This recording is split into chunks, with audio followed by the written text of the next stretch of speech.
ఇవాళ తెలంగాణ వ్యాప్తంగా అన్ని మండల కేంద్రాల్లో రైతు భరోసా సంబరాలు జరగనున్నాయి. ఈ మేరకు నిన్న జరిగిన కేబినెట్ సమావేశం నిర్ణయం తీసుకుంది. ఈ మేరకు సాయంత్రం సెక్రటేరియట్ ముందు రైతు నేస్తం సభ నిర్వహించనున్నట్లు మంత్రులు తెలిపారు. కేవలం 9 రోజుల్లో 9,000 కోట్ల రైతు భరోసాను రైతుల ఖాతాల్లో వేసినందుకు రైతు భరోసా సంబరాలు నిర్వహిస్తున్నారు. అదేవిధంగా సాయంత్రం 6 గంటలకు సెక్రటేరియట్ ముందు రైతు నేస్తం సభ నిర్వహించనున్నట్లు తెలిపారు. ఈ కార్యక్రమంలో సీఎం రేవంత్ రెడ్డి పాల్గొంటున్నారు. ఈ సందర్భంగా ఆయన రైతులతో స్వయంగా మాట్లాడతారని తెలుస్తోంది. గౌరవ ముఖ్యమంత్రి రేవంత్ రెడ్డి గారి చేతుల మీదుగా ఏదైతే ఎన్నికలకు ముందు ఇచ్చిన హామీల్లో భాగంగా 9 రోజులలో 9,000 కోట్లు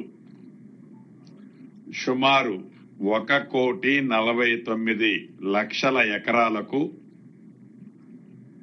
71,000 రైతన్నలకు ప్రతి ఎకరాకి 2 పంటలకి 12,000 రూపాయలు ఇచ్చే కార్యక్రమంలో భాగంగా రాష్ట్ర విభజన జరిగిన తర్వాత